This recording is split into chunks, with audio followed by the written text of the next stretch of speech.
Hi everyone, kain tayo. Ayan. Bawat kain sa mga vlogger, talagang kailangan i-display ang lahat. Ano? Wala na nakatago sa mga vlogger. Lahat talagang, wala nang sekreto. Talagang nakalabas. Kain tayo guys. Ito yung aking lunch today. Yan. Kaya naubusan tayo ng ulam. So, dito tayo ngayon sa, ito na. Diba? Kain tayo. Yan. Tapos, ilalagay ko siya dyan. Ipapalaman ko. O, diba? Sinong relate nito guys na pinapalaman are? Yan.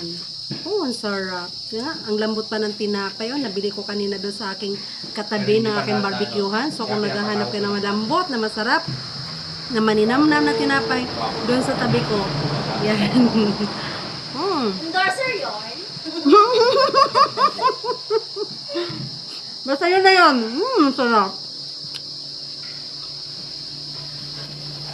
Pati ang gutom nito talaga. Yan. Labas man sipong ko eh. Wow. Tapos ito pa, na malamig, na malamig. Umaga meron. Kaya na umaga, paspas na. Wow, ang sarap, sarap, sarap. Sa Monday. Saan ka?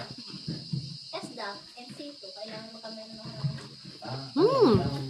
Talaga naman. nail care. Sira na naman diet natin ito. By the way guys, meron ako yung kwento sa inyo pala. Tapos ano ka mag-abroad? Tatayo na sa rin siya. Baka magtaka kayo na mayroong ang aking following. Ng Lord. Lord. Parang iilan lang. Kasi noong nakaraan guys, nagluko yung aking Facebook. Baka pag hindi yan. Nagluko yung aking account. Mabuti maagap si husband at inayos niya kaagad.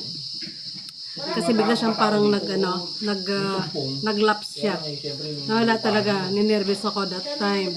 So nung bumalik na sa normal ang aking account, nagsiwalaan na yung aking mga pinalo. Ako halimbawa, So wag kayong mag-alala kung siya may kliyente. bakit nagkaroon ng na nag-follow ulit ako sa inyo. Kasi nga nagloko yung aking account. So guys, ingatan natin yung ating account talagahan, lalo na sa mga bago-bago pa talaga na hindi pa namamonetize. Kahit na mga namonetize, delikado pa rin kung hindi mag-iingat sa kanilang mga account. So yung paalala lang. Ganda dito pag may... Kain, sarap.